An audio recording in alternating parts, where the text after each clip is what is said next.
Good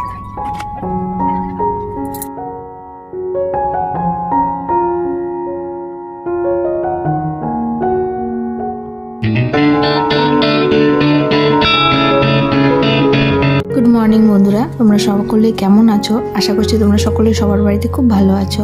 আর আমার দিনগুলো এই গরমে খুব কষ্টের সাথে কাটছে। মনে হয় গরমটা বোধহয় আমার একটু বেশি লাগে। আর এখন ঘড়ির কাঁটায় ওই 7টা মতন বাজে। তো চলো আজকের দিনটি তোমাদের সাথে শুরু করে দিলাম। আশা করছি এই ভিডিওটি তোমাদের খুব ভালো লাগবে, পুরো ভিডিওটা দেখতে থাকো। তো ঘুম থেকে উঠেই তো ঘামাঘামি শুরু হয়ে গেছে, আমি তো প্রচণ্ড ঘামিছি, আর কি বলবো তোমাদেরকে। তো যাই হোক, বাসি কাজকর্ম সেরে তারপরে কিন্তু আমি বিছানাটা তুলছি। বিছানাটা তুলতে একটু লেট হয়ে যায়, কারণ আমার হাজব্যান্ড অলসের এক ডিব্বা, কারণ কি অনেক লেট করে ঘুম থেকে ওঠে, ওই জন্য আমার বিছানাটা উঠাতেও একটু লেট হয়ে যায়।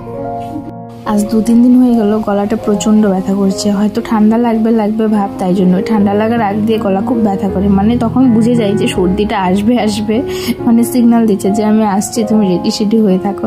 তো যাই হোক, বাবু আমার ছেলে আর কি বাড়িতে নেই, বালিশটা গুছিয়ে রাখলাম, আর খুব মিস করছিলাম ওকে। ও গেছে ওর দিদা বাড়ি। তো যাই হোক, জানলাটা খুলে দিলাম। এদিক থেকে হাওয়া তো খুব বেশি একটা আসে না, কারণ পেছনেও বাড়ি আছে, ওই একটু আলোটা যতটুকু আসে অতটুকুই কাজ চলে আর কি। তো যাই হোক, এখন বিছানাটা তো গুছিয়েই নিচ্ছি, এটা তো করতেই হবে, কিন্তু অনেকটা লেট হয়ে গেছে, ঘড়ির কাঁটায় প্রায় অনেকটা বেজে গেছে। তো কি রান্না করব, কি কাজ করবো তোমাদের সাথে অবশ্যই শেয়ার করব। আর বিছানার উপর যেগুলো থাকে আর কি আমার রাত্রিবেলা, সেগুলো হচ্ছে ওই চার্জার, তারপর হেডফোন, এগুলো থাকে, এগুলো তো গোছাতেই হবে। আর তারপরে বিছানায় আমি টান করে একটু বসে নিলাম, নিজে বসে নিয়ে এগুলো একটু ক্লিন করে নিচ্ছি, কারণ খাটটা একটু মুছে নিচ্ছি। জানি না কোথা দিয়ে যে এত ধুলো পড়ে, বুঝতে পারি না আমি। ঘর তো আমার একটু ভেতর দিকে বলতে পারো, ফার্স্টে আমার বারান্দা পড়ে, তারপর না ঘরটা, কিন্তু জানি না কেন যে কোথা থেকে এত ধুলো পড়ে আসে। তো যাই হোক, সেই জন্য একটু মুছে নিতেই হচ্ছে হালকা হাতে আর কি, খুব বেশি মুছতে হচ্ছে না, কারণ কি 2 দিন 1 দিন বাদ দিয়ে মুছছি তো। আর যদি ডেলিকার মোছা হয় তাহলে কিন্তু বেশি মানে খাটুনিটা করতে হয় না। তো ডেলি মোছা হয় না, সত্যিই কথা, 1-2 দিন বাদ দিয়ে মুছছি। আর এটা তো ডেইলি মুছি আমি। আর আলমারিটা ডেইলি মোছা হয় না, এটা ভুল কথা। আমার হাতে যে কাপড়টা ছিল একটু ভেজা ছিল, ওটা দিয়ে একটু সেতলে নিলাম আর কি। আর এখানে খাটের নিচটা মুছে, আর জানি না আমার যে কোন খুশি হয়েছিল, তখন পুরো গান করতে একদম মোছামুছি করছিলাম। আসলে এগুলোর এখন টাইম পাই, ছেলের বাড়িতে থাকলে খুব বেশি একটা টাইম হয় না। তো ঘরটা ডাস্টিং করে নিয়ে, মানে ঘরের জিনিসপত্রগুলো, খুব বেশি তো জিনিস নেই, ফ্রিজটা, আলমারিটা, খাটটা, এগুলো একটু ডাস্টিং করে নিয়ে তারপরে আমি ঘরটা সুন্দর করে ঝাঁট দিয়ে নিয়ে কিন্তু মুছে ফেলবো। আর তারপর রান্নাবান্নার ঘরেও আবার ঢুকতে হবে। চলো আমি একটু এই মানে বাসি নাইটিটা চেঞ্জ করে, বাসি কাজকর্ম করে, ঘরের কাজ যেগুলো ছিল ওগুলো সেরে চেঞ্জ করে নাইটিটা কয়েকটা জলের বোতল আমি ফ্রিজে ঢুকে দিলাম, কারণ এত গরম পড়েছে যে ফ্রিজের জল ছাড়া খাওয়ার কোনো উপায় নেই। আর উপরে ওই যে ছোটো বোতলগুলো, ওগুলো সব আমার ছেলে ফেলতেও দিবে না, আবার ওগুলোতে জল তো আমি রাখিই না। তো যাই হোক, এটা তো দেখে বুঝতেই পারছো, এটা হচ্ছে ঝিঙে। তো ঝিঙেটা আমি কেটে রেখেছি, এটা পোস্ত দিয়ে করবো। এর আগের দিন করেছিলাম, যেদিন ফার্স্ট টাইম করেছিলাম পোস্ত দিয়ে, খুব ভালো হয়েছিল। আর আজকে পোস্তটা একটু পরিমাণে বেশি নিয়েছিলাম, কি পোস্ত খুব বেশি লাগে না। তো যাই হোক, আমি রান্নাটা কমপ্লিট করে এসে কিন্তু স্নান করে নিয়েছিলাম। তো স্নান করে আমি ক্রিমটাই কিছুক্ষণ খুঁজছিলাম, খুঁজেই পাচ্ছিলাম না, তারপর খুঁজে পেয়েছি। তো যাই হোক, স্নানের পরে ওই তেল, সিঁদুর, ক্রিম এগুলো না দিলে তো চলেই না। তেল দেওয়ার অভ্যেস আমার আগাগোড়াই আছে, কিন্তু এই গরমে তেল দিলে বাঁচবো তোমরাই বলো তো, সেই জন্য তেলটা কিন্তু আমি স্কিপ করে গেলাম, তেলটা দিলাম না। আমি কানের পরিনি, খুব সুন্দর লাগছিল।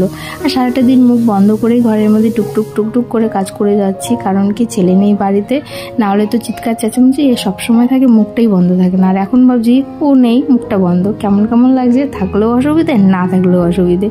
তো যাই হোক, তারপরে যেমন একটা ছোট্ট বাবা লোকনাথকে আমি আমার ঘরে ঠাই দিয়েছি, বসিয়েছি, তো তাকে একটু সেবা দিচ্ছিলাম।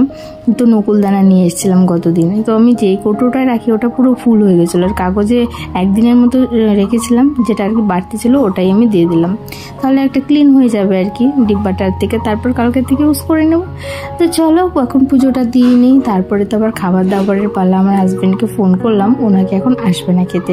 তো এখন দুপুর প্রায় অনেকটাই বাজে, কাজকর্ম সেরেছি, এখন বাজে দুপুরবেলা 2:30 ঘড়িতে। তো সারাদিনের সমস্ত কাজকর্ম শেষ করলাম, স্নান করে এসে এইমাত্র ঠাকুরকে একটু ফুল জল দিলাম, মানে মিষ্টি জল আর কি দিলাম। তো যাই হোক, মেনুটা তো আর রান্নার মেনুটা শেয়ার করা হয়নি, তো চলো সেটা তোমাদেরকে দেখিয়ে দিচ্ছি আমি কি রান্না করলাম।